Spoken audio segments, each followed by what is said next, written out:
오늘 말씀은 요한복음 1장 14절입니다. 함께 읽겠습니다. 말씀이 육신이 되어 우리 가운데 거하심에 우리가 그의 영광을 보니 아버지 독생자의 영광이요 은혜와 진리가 충만하더라. 요한이 예수 그리스도를 가리켜서 하신 말씀입니다. 말씀이 육신이 되었다. 이거 되게 어렵지 않습니까? 저는 어려운데 안 어려운 분들도 계실지 모르겠어요. 근데 말씀이 육신이 되었다. 말씀이 어떻게 육신이 됩니까? 근데 성경은 말씀이 육신이 되었다고 했고 태초부터 함께 계셨던 그 말씀이 예수라는 사람으로 이 땅에 나타났다라고 얘기합니다. 성경에서 특히 신약에서 말씀을 얘기할 때 단어가 두 가지가 쓰입니다. 주로 로고스라는 단어하고 레마라는 단어가 쓰입니다. 이게 로고스란 단어가 제일 많이 쓰이고요. 레마라는 단어도 꽤 많이 쓰입니다. 이 로고스랑 레마가 어떤 경우에는 구별하는 게 굉장히 쉬운데 어떤 경우에는 또 구별하는 게 되게 어려울 때도 있습니다.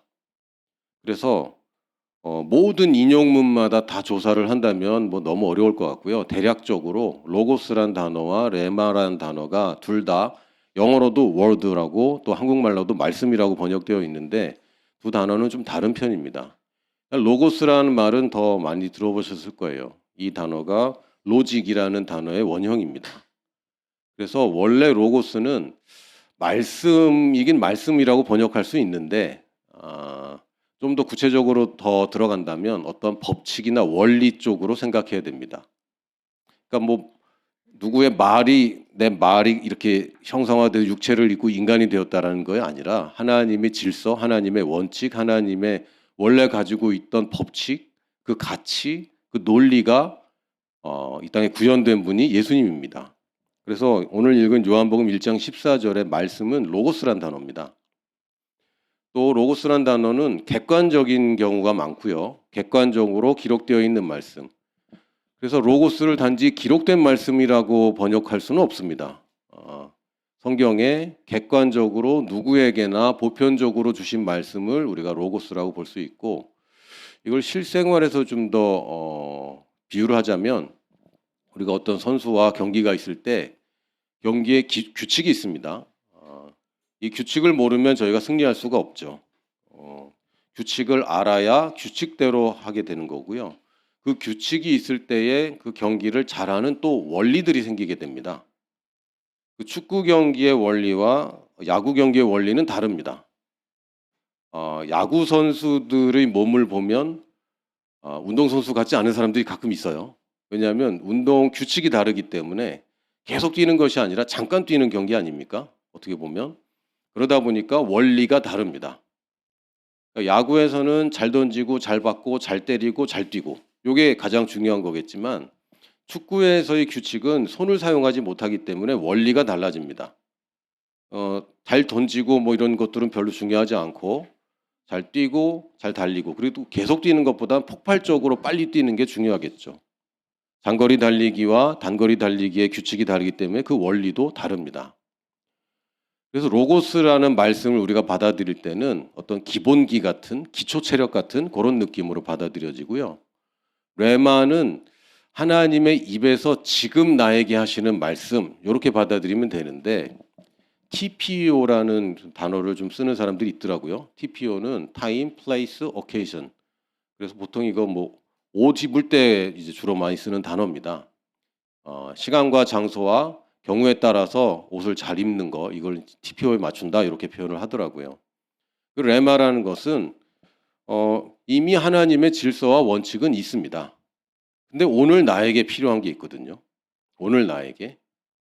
이거는 어느 정도는 주관적입니다. 객관적이지만 주관적이고 보편적이지만 이거는 특정적이에요. 그래서 특정한 레마의 말씀이 보편적인 로고스를 위배할 수 없습니다. 다시 얘기하면 특정하다는 얘기는 보편적이란 말의 반대 개념이 아니라 특정하다는 말은 보편적이란 말의 하위 개념으로 있어야 됩니다. 그러니까 보편성 안에 특정한 게 있는 것이지 이 보편적인 건 이렇지만 내게 주신 말씀은 달라. 이렇게 이제 받아들이시면 안 됩니다. 하나님이 내게 뭔가를 말씀하실 때 이 말씀은 기록되어 있는 하나님의 말씀의 이 보편성 안에 그 안에 내게 하시는 말씀이 있는 것이지 그걸 벗어나서 하나님의 말씀은 이렇게 하셨지만 나에게는 이렇게 얘기하셨어. 이렇게 되면 이제 사이비 이단으로 빠지는 거죠. 이것은 레마가 아닙니다. 레마의 특정성은 보편성의 하위 개념입니다. 로고스를 B라고 한다면 하나님은 이런 분이야. 질서는 이런 거야. 이게 원칙이야 라고 한다면 그것이 내게 어떻게 적용되는가? 이건 비컴의 얘기입니다. B와 비컴의 차이입니다. 그래서 경기의 규칙이 이렇고 원리가 이렇기 때문에 그렇다면 나라는 이 사람은 이 선수는 어떤 포지션에서 다시 얘기하면 어떤 부르심을 가지고 이 코치가 개인적으로 나를 어떻게 지도하는가? 요거는 굉장히 특정한 이야기죠. 어떤 경기에 보편적인 룰과 원리가 있습니다. 어떤 선수가 필요한지가 있습니다. 그러나 유격수로 필요한 사람과 포수로 필요한 사람은 또 다릅니다. 보편성 안에 특정함이 있어요. 하나님의 우리 교회, 모든 교회를 향한 부르심이 있습니다. 특히 이 마지막 때에 이 보편적인 부르심이 있어요. 뭐냐면 예수님이 다시 오시는 겁니다. 언제부터? 예수님이 부활하고 하늘나라로 가시면서부터 지금까지는 예수님이 다시 오시는 것 자체가 교회의 가장 큰 부르심입니다. 이루어지지 않은 유일한 약속이기 때문에. 그러면 그래서 우리 교회는, 우리 보내는 교회는, 그래서 이 교회의 성도인 나는, 그래서 나는 어떤 삶을 살아야 하고 어떤 역할을 해야 하고 또 지금 저 사람은 되고 있는데 내가 안 되는 것은 무엇이고 저 사람은 안 되고 있지만 내가 되는 것이 무엇인지는 사람마다 다 다릅니다. 그래서 여기에 개인 코칭이 들어갑니다. 요걸 우리가 보통은 성령님의 인도다 이렇게 칭하는데 사실은 성령님의 인도하심은 로고스와 레마 둘 다 있어야 됩니다. 그냥 기도 많이 하고 예배 많이 드리고 성령님의 음성을 잘 듣고 이것은 특정함에 관한 얘기인데 보편적인 로고스를 잃어버리면 이게 이상한 데로 갑니다. 아주 이상하게 가는 거죠. 특히 저희 한국교회 전통적으로 예언 사역에 대한 거부감이 있습니다. 왜냐하면 예언 사역을 한다고 하는 사람들이 사실상 좋은 예를 많이 보여주지 못했습니다. 로고스를 떠나서 레마라고 주장하는 이야기들을 너무 많이 한 거죠. 그래서 예언의 특징이 뭡니까? 사람들을 세워주고 위로하고 격려해주고 이런 쪽으로 가야 되는데 사람들에게 특정한 것을 지시하고 조종하는 쪽으로 이 예언을 잘못 사용한 예가 있었습니다. 이런 것들이 교회에 아름답지 못한 모습들을 보이니까 이제 교회가 이제 예언 사역 그러면 벌써 이제 막 긴장하는 거죠. 레마 그러면 또 한국에 레마라는 이단 단체가 있었어요. 그러다 보니까 레마 그러면 또 뭐야 또 저거 이상한 거 아니야? 근데 좋은 이야기들은 이단들이 다 먼저 쓰는 것 같습니다. 하나님의 교회, 하나님과 교회 얼마나 좋은 겁니까? 근데 하나님의 교회 하면 왜 이단이 됐습니까? 여러분 하나님의 교회가 이단입니까? 이거를 고유명사화 해버리는 바람에 이상해졌습니다. 여호와와 증인 좋은 거잖아요. 여호와의 증인하니까 이상한 게 됐어요. 새하늘과 새 땅 이거 얼마나 좋은 겁니까? 근데 이걸 신천지라고 붙이니까 이단이 됐죠. 근데 이 용어들이 굉장히 중요한 것들이 이 사단이 아무래도 중요한 개념들을 이렇게 헷갈리게 많이 하는 것 같습니다. 그래서 로고스는 우리가 기본기를 쌓는 것이 중요하다 이렇게 보시면 되겠고요. 그러나 이 기본기만 가지고 필요한 게 아니라 시간과 때, 똑같은 얘기네. 때와 장소와 각 사람에게 맞는 작전들이 있는 겁니다. 이 지시를 받아야 되는 거죠. 그래서 성령님이 각 어떤 사도들을 통해서 혹은 선지자를 통해서 로고스를 우리에게 주셨고 또한 보혜사로 또 우리 가운데 오셔서 우리와 함께 계시면서 시시로 때때로 우리가 처한 환경마다 우리를 안내해 주고 계십니다. 요게 우리가 말씀으로 인도받는다 혹은 말씀대로 산다 혹은 성령 인도받는다 사실은 다 같은 이야기인데 말씀대로 사는 삶과 성령 인도받는 것을 로고스와 레마를 상반된 개념으로 보듯이 나눠 놓고 보니까 이게 제대로 잘 굴러가지 않습니다. 말씀은 말씀입니다. 단지 로고스로 표현돼서 보편적이고 원리적인 말씀도 당연히 말씀인 거고, 이 말씀을 따라가는 것도 당연히 성령님의 인도입니다. 왜요? 성령님이 쓰신 말씀이기 때문에. 그리고 때때로 우리에게 직접 하시는 말씀들도 우리에게 중요합니다. 이걸 놓치면 사실은 굉장히 곤란해집니다. 제가 아는 분들 중에 어떤 분들은 소위 말하는 성령 인도 받는 것, 이것에 문외한인 분들을 제가 가끔 봐요. 근데 이분들이 자기도 모른 채 성령 인도를 잘 받고 있는 걸 또 봅니다. 이분들의 특징은 어떤 문제가 발생했을 때 그 문제를 놓고 하나님 이겁니까 저겁니까 이런 식으로 접근하는 게 아니라 늘 듣는 말씀에 우선권을 줍니다. 성경을 읽고 있고 성경을 읽고 있습니다. 어떤 크리스찬들은 성경을 시키지도 않았는데 읽고 있는 사람들이 있더라고요. 할렐루야. 이분들은 말씀을 읽고 있고 읽은 말씀은 하나님이 자기에게 했다고 믿고 있고, 그렇게 살다 보니까 어떤 문제가 나타났을 때 그때 가서 인도받는 그런 식이 아니라 이미 거의 답을 알고 있습니다. 그리고 뭐 답이 없는 문제도 있죠. 사실은 둘 다 말씀에 위배되지 않거나 둘 다 좋은 경우도 있습니다. 그러나 이렇게 사는 사람들의 특징이 뭐냐면 결정을 하는데 그렇게 스트레스를 안 받습니다. 왜? 양쪽 다 좋은 거고 하나님의 말씀에 내가 어디를 가든지 나와 함께 하시겠다고 했고, 내가 잘못 결정을 해도 하나님이 나를 도와준다고 했기 때문에 이 선택의 결과에 대해서 굉장히 자유합니다. 이게 우리가 원하는 거예요. 우리가 원하는 것은 까딱 잘못해서 한번 삐끗했더니 나락으로 떨어지고, 이거는 곤란합니다. 나의 어떤 일시적인 잘못이나 선택이 내 인생을 완전히 뒤바꿔버리고 망가뜨린다면 우리 목자는 지금 뭐하고 계신 것이고 우리 아버지 지금 뭐하고 계신 건가요? 그런 거 아닙니다. 좀 극단적으로 얘기한다면 여러분들이 좀 선택을 잘못했을지라도 만회가 가능하고, 그리고 그때부터 여러분에게 불행의 연속이고 그렇지 않습니다. 거기서 또 여러분의 인생이 시작되는 겁니다. 걱정 안 하셔도 됩니다. 사망의 음침한 골짜기로 다닐지라도 거기서 죽어버린다, 이런 얘기는 없습니다. 사망의 음침한 골짜기로 내려갔을지 몰라도 우리 목자가 나를 따라와서 결국은 나를 끄집어냅니다. 이게 우리의 자유함이에요. 성령 인도라는 것은 어떻게 하면 인도받는가 방법적인 것보다 성령님이 분명하게 인도한다는 것이 훨씬 더 중요합니다. 이 요한복음 1장 14절 오늘 말씀은 주로 한마디로 표현한다면 성육신 이렇게 표현합니다. 성육신 하면은 무슨 생각이 드냐면요.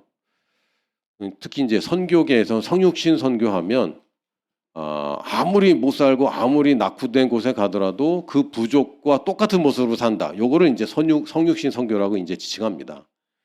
성육신 하면은 우리는 자꾸 낮아지는 걸 자꾸 생각해요. 낮아지는 것, 거기에 맞추는 것, 이런 걸 생각하는데 그거는 성육신의 반쪽짜리입니다. 성육신의 한 면은 뭐냐면 위로부터 왔다는 겁니다. 이게 없으면 성육신 아니에요. 아닙니다. 워낙 낮은 사람이 낮은 데로 가는 건 성육신 아닙니다. 높은 데 있던 사람이 이 높은 사람인 채로 낮아져야 성육신입니다. 높은 데 있던 사람이 잘렸다, 혹은 뭐 박탈당했다, 그래서 낮아졌다, 이거는 성육신 아닙니다. 자기가 스스로 한 것도 아니고 이것은 그냥 나락으로 떨어진 거예요. 그게 아니라 가지고 있고 여전히 높은 위치에 속한 사람이 낮아질 때 이걸 성육신이라고 하는 것이고, 우리가 예수님의 모범을 따른다는 얘기는 우리가 그냥 낮은 대로 가는 거, 이거는 반쪽입니다. 나머지 반쪽은 뭡니까? 내가 위로부터 난 자라는 것을 우리가 인식하고 있는 것입니다. 나는 소속이 어디인가? 이 세상에 소속되지 않은 자로서 우리가 영의 사람으로 사는 것이 성육신의 절반입니다. 이게 안 되면 희생하고 힘들게 살고 그런데 기쁨도 없고 늘 고생하고 비참하고 사람들이 볼 때도 저렇게 살고 싶진 않아. 저건 두려워. 이런 인생이 되는 거죠. 이것은 뭔가가 잘못된 겁니다. 말씀이 육신이 되었다는 것은 비를 얘기하는 로고스가 육신이 비컴된 것입니다. 로고스의 원칙은 이미 있었는데 그분이 우리 가운데로 내려와서 이제 적용되기 시작한 것이고, 영이 지배하는 육신이 될 때에야 비로소 성육신이라고 얘기할 수 있습니다. 그냥 육신적으로 낮아지는 것만으로, 가난해지고 약해지는 것으로 성육신이 되는 것이 아니라 영이 지배하는 육신이 온전한 성육신입니다. 예수님의 입장에서는 말씀으로만 계실 때는 육신이 없었어요. 그래서 영만 계신 분이 육신을 입고 영이 지배하는 육신으로 오신 것이 성육신이지, 단지 그냥 육신으로만 온 것은 반쪽짜리입니다. 우리의 성육신도 마찬가지입니다. 영이 지배하는 육신. 그래서 뭐가 됐다고요? 요한복음 1장 14절에 보니까 은혜와 진리가 충만하더라. 성육신이 되었더니 뭐가 됩니까? 은혜와 진리가 충만하더라. 저희가 나눴던 잠언 3장에 보니까 인자와 진리가 내게서 떠나지 말게 하고 그것을 내 목에 매며 내 마음판에 새겨라. 인자로 갔다가 진리로 갔다가 양쪽에서 나는 어디로 가야 하는가라고 헤매는 게 아니라, 인자도 무겁게 진리도 무겁게 그럼 외줄 타는 우리의 최고의 부르심으로 가는 그 길에서 떨어지지 않습니다. 한쪽으로 쏠리는 게 아니라 양쪽이 다 충만해질 때에야 우리는 안정적으로 흔들림 없이 가게 되어 있고, 그럴 때 결과가 뭡니까? 하나님과 사람 앞에서 은총과 존귀케 여김을 받는다고 되어 있습니다. 이게 우리에게 하나님께서 주고 싶은 그런 인생입니다. 우리 인생이 뭐 별거 있습니까? 여러분 각자의 부르심이 다 다르겠지만 그 부르심대로 갈 때에 우리가 인자와 진리를 양손에 무겁게 들고 가야 흐트러지지 않죠. 다시 얘기하면 영이 육신을 지배하게 되면 은혜와 진리가 충만하게 되고 결과적으로 사람들과 하나님 앞에서 은총을 입고 높임을 받게 되어 있습니다. 이게 우리가 원하는 결과입니다. 어떤 부르심이든지 결과적으로 사람들이, 물론 모든 사람이 나를 높인다 그런 일은 없습니다. 그런 일은 앞으로도 없습니다. 영원히 없습니다. 저는 장담할 수 있어요. 왜냐? 예수님도 모든 사람이 높이진 않았더라고요. 예수님을 심지어 십자가에 못 박았죠. 그러나 여전히 지금도 우리는 예수 이름을 계속 높이고 있지 않습니까? 2000년이 지나도 문화와 언어도 전혀 다른 이 조선 민족에게 예수님은 여전히 높임받고 계십니다. 사람들로부터 높임 받으셨고 하나님으로부터 높임 받아서 보좌 우편에 앉아 계십니다. 우리가 원하는 삶도 이런 것입니다. 단지 내가 안정적으로 풍족하게 살고 건강하게 살고, 그러나 하나님께서도 나를 인정해 주지 않거나 내가 하나님에게 갔는데 너 잘 왔다, 이 정도의 인생을 살면 우리 실패잖아요. 우리 사람들로부터 손가락질 당하거나 특히 우리 가장 가까운 사람들로부터 존경받지 못하는 삶을 산다면 그것은 비참한 것입니다. 그런데 문제는 뭡니까? 성육신이 돼야 되는데 거창하게 막 성령님이 육신이 된, 그건 예수님이신 거고, 우리는 뭡니까? 우리 육신 안에 성령님이 들어오셨죠. 이것도 성육신입니다. 성령님이 내 육신 안에 들어왔기 때문에 이것도 성육신인데, 결국은 우리가 원하는 것은 인도 잘 받아서 어디 주가가 오를지 그 인도받고 어느 집이 오를지 잘 인도받고 요 차원이 아니라 어떻게 하면 나는 영이 지배하는 삶을 살 것인가, 요게 우리의 인도의 초점입니다. 다시 얘기하면 영으로 인도 안 받는다는 것은 또다시 로고스와 레마 다 인도를 받는 것이고, 다시 얘기하면 말씀의 인도를 받는 것입니다. 기록된 말씀의 권위를 인정하는 것입니다. 이 얘기는 뭐냐면 말씀이 그렇게 말했으면 더 이상 말할 게 없습니다. 말씀이 그렇게 얘기했으면 더 이상 내가 타협할 것도 아니고 변명할 것도 아닙니다. 말씀이 그러면 그냥 그렇다고 해야 됩니다. 내 논리와 다를 수도 있고 내 경험과 다를 수 있습니다. 여러분, 경험으로 말씀을 해석하기 시작하면 굉장히 이상해집니다. 굉장히 이상해져요. 말씀의 원리로 내 경험을 해석해야 됩니다. 특히 로고스로. 기록되어 있고 변하지 않는 말씀으로 내 경험을 해석해야지 내 경험대로 말씀을 받아들여서는 곤란해집니다. 하나님이 말씀하시면 그게 맞다고 얘기해야 되고, 근데 그 말씀대로 안 되고 있다면 그걸 내가 이루는 것이 이 땅에서 나의 인생입니다. 예를 들면 그가 채찍에 맞음으로 너희는 나음을 얻었나니라고 얘기했다면 얻었다고 얘기해야 됩니다. 우리도. 거기 변명이나 타협이나 왜 안 나올 수도 있는지에 대한 이야기들 그런 거 자꾸 발전시킬 필요 없습니다. 믿는 자에게 이런 표적이 따르니 병든 자에게 손을 얹은 즉 낫는다라고 성경이 선언하고 있고, 그러면 나는 믿는 자고, 어떤 믿는 자요? 믿고 구원받는 그 믿는 자입니다. 그럼 나는 믿고 구원받은 자가 맞다면 내가 손을 얹으면 낫는다고 나는 믿고 하는 것이고, 만약에 안 낫는다면 안 낫는 게 잘못된 것이지 내가 잘못된 것도 아니고 말씀이 잘못된 것도 아닙니다. 뭘 바꿔야 됩니까? 이 현실 세계를 바꿔야 됩니다. 왜요? 말씀에 권위가 있기 때문에. 로고스는 바꿀 수 없습니다. 바꾸려는 시도를 많이 해봤습니다. 그러나 바꿀 수 없습니다. 바꿀 수 없습니다. 이 로고스가 또 레마로 옵니다. 들리는 말씀을 신뢰하는 것입니다. 구약의 개념은 순종이에요. 구약의 개념은. 구약에는 하려면 해. 요게 이제 주 포인트입니다. 그러나 신약에 오면 이 순종과 굉장히 비슷한데 조금 달라집니다. 뭐냐면 믿음입니다.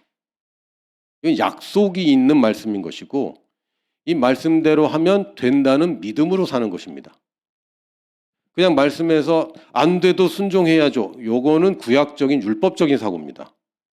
그러나 우리는 어떻게 사냐면 믿음으로 삽니다. 죄인은 순종으로 삽니다. 왜요? 이 사람은 본성이 아직 변하지도 않았고 하나님의 아들도 아니고 하나님의 종이기 때문에 순종해야 됩니다. 그러나 의인은 믿음으로 삽니다. 순종으로 사는 게 아니에요. 우리가 아브라함의 후손이라고 할 때 아브라함은 순종의 아버지입니까? 믿음의 아버지입니까? 믿음의 아버지입니다. 순종의 아버지는 누구죠? 고종이죠. 죄송해요.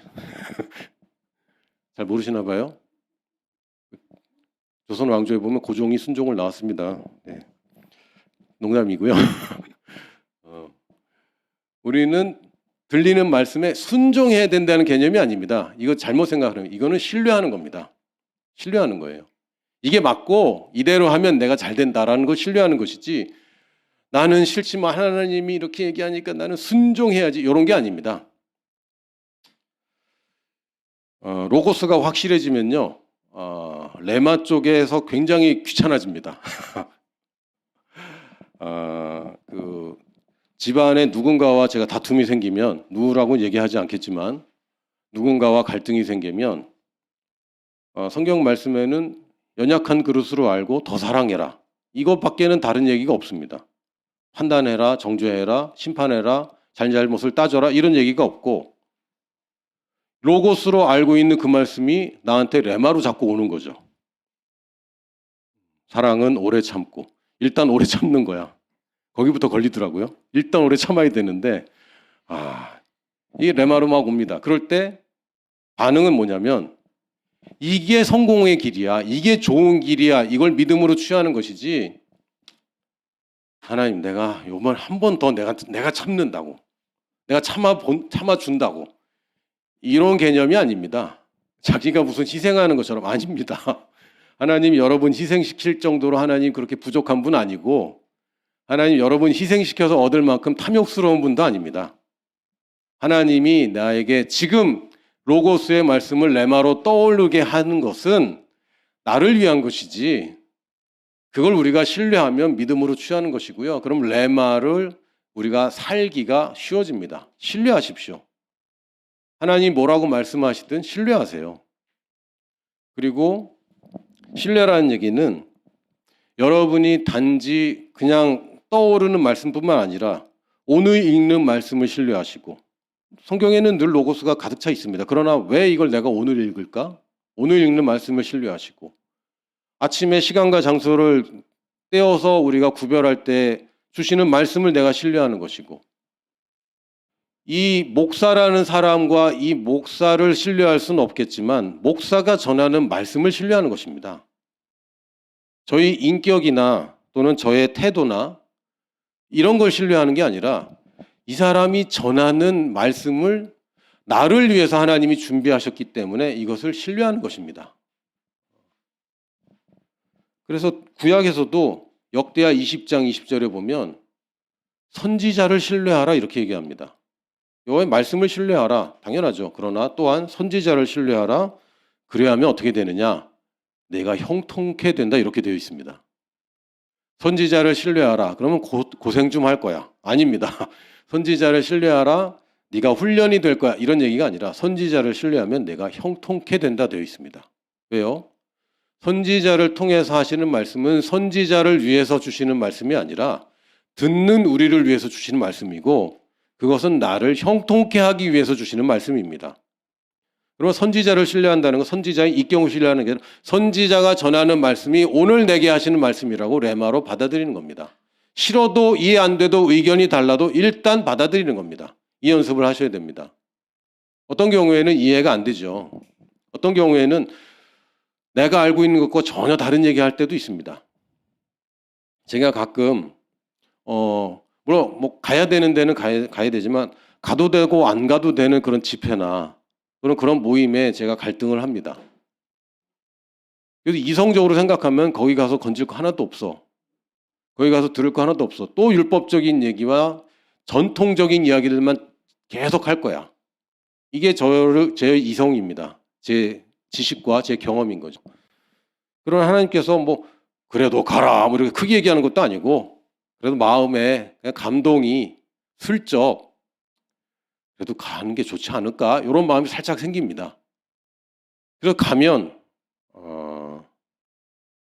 거의 제가 예측했던 대로 돌아갑니다. 결국은 힘들어요. 차라리 절에 가 있는 게 나을 것 같아요.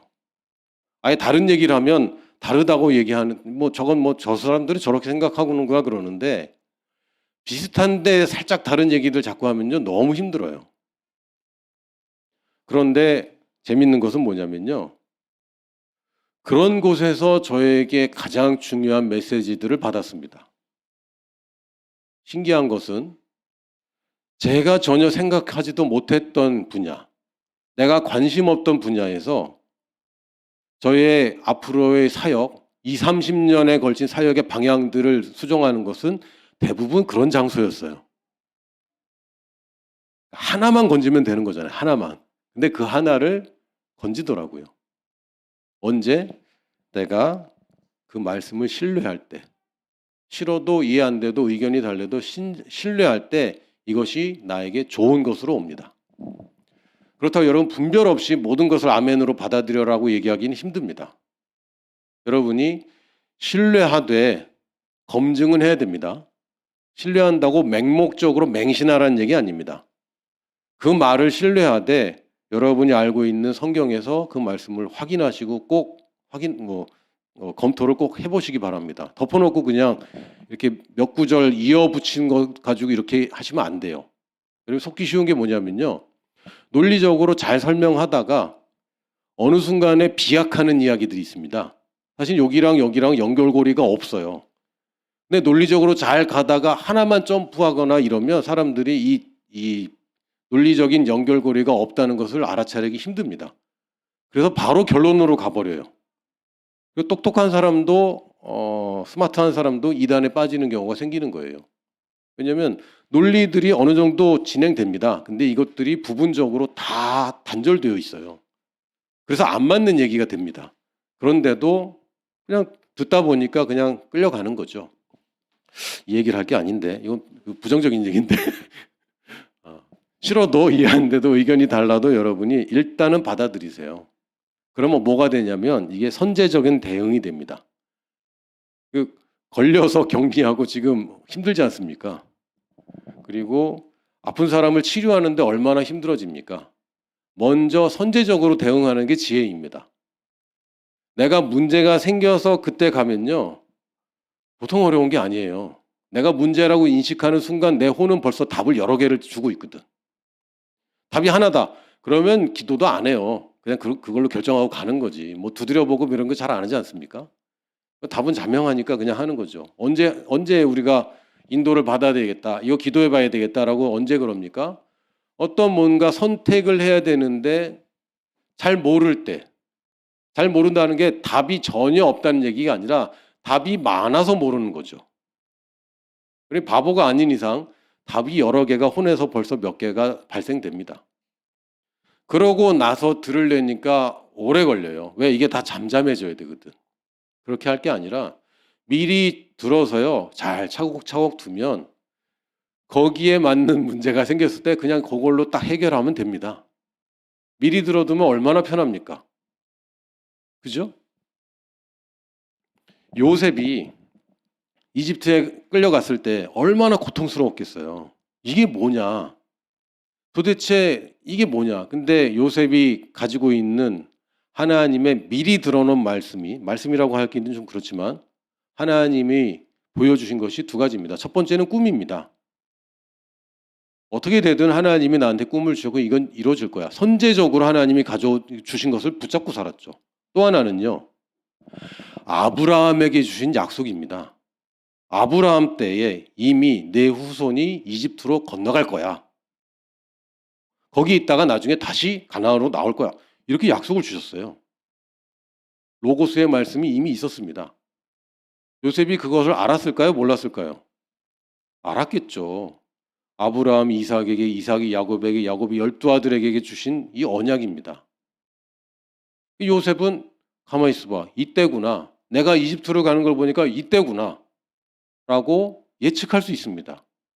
왜 하필 이집트야라고 할 게 아니라 내가 증조 할아버지가 받았던 약속이 드디어 나를 통해 이루어지는 거 아니야? 라고 알 수 있어요. 왜요?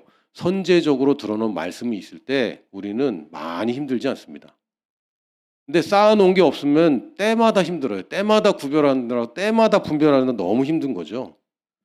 그래서 어떻게 해야 된다? 미리 여러분이 시간과 장소를 구별해 두십시오. 쌓아두는 거예요. 인도는 보장되어 있습니다. 이걸 믿기 시작하십시오. 인도는 무조건 보장되어 있습니다. 여러분 PT 받아보셨어요? PT가 이거 좀 회원권인데요. 헬스 회원권입니다. 이제 쓸모 없어요. 왜요? 기간이 지났기 때문에. 큰맘 먹고 끊었는데 그때 다리를 다치는 바람에 그리고 코로나 터지고 뭐 하면서 거의 못 갔습니다. 그러나 이 기간 내에 이거 가지고 가면 거기 갈 때마다 조마조마할 필요 없잖아요. 갈 때마다 이거 될까? 운동기구 내가 사용해도 될까? 이런 건 아무것도 없습니다. 내가 이걸 받았기 때문에 문제는 내가 가는 것만 문제인 거지. 가면은 내 트레이너가 붙어서 나를 운동하게 만들어줘요.